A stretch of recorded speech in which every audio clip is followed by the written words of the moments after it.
2, 3, 4, 5, 6.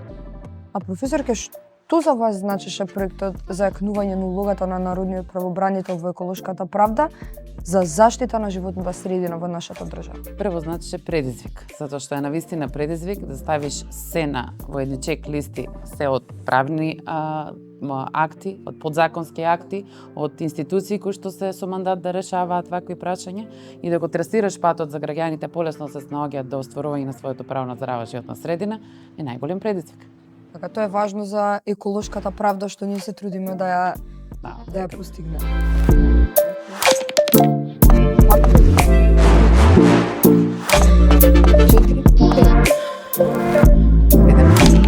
Која беше најважната информација што успеавте да извлечете?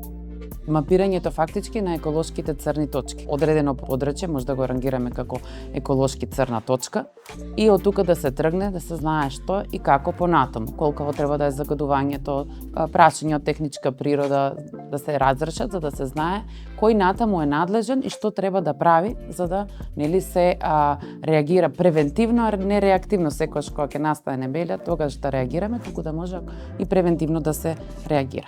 Еве вака поедноставно објаснување на црни точки, како би го? Еколошки црни точки ви се подрачја каде што степенот на загадување е многу висок и сега зависи за какво загадување станува збор. Дали е загадување со отпад, дали е загадување на воздухот и та слично, дали е некоја стара постројка, индустријска постројка која што е на пример експлоатирана територија, па од таму да настанало загадувањето, значи треба точно по некои параметри што ги одредуваат инженерите за животна средина да се утврди дали некоја подрачје еколошки црна точка и што понатаму да се постапува на тоа, како да се постапува на тоа подрачје. А имате планови за идни чекори на темата? Секако, да.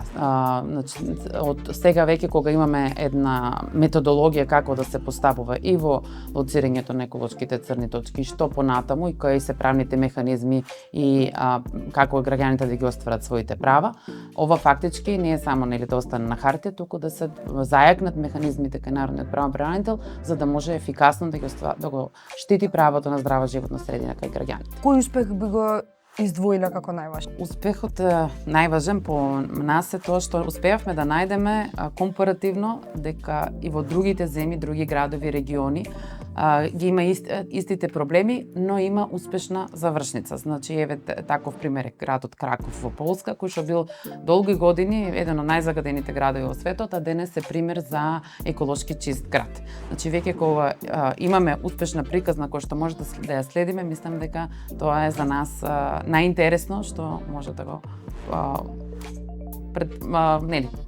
проектот да го репродуцира. Да го представиме како успех, да. Се надевам дека не само што ќе ја следиме, туку ќе ја имплементираме таа успешна приказна. Ако системот те игра, народниот правобранител игра за тебе. Проект за зајакнување на улогата на народниот правобранител во еколошката правда.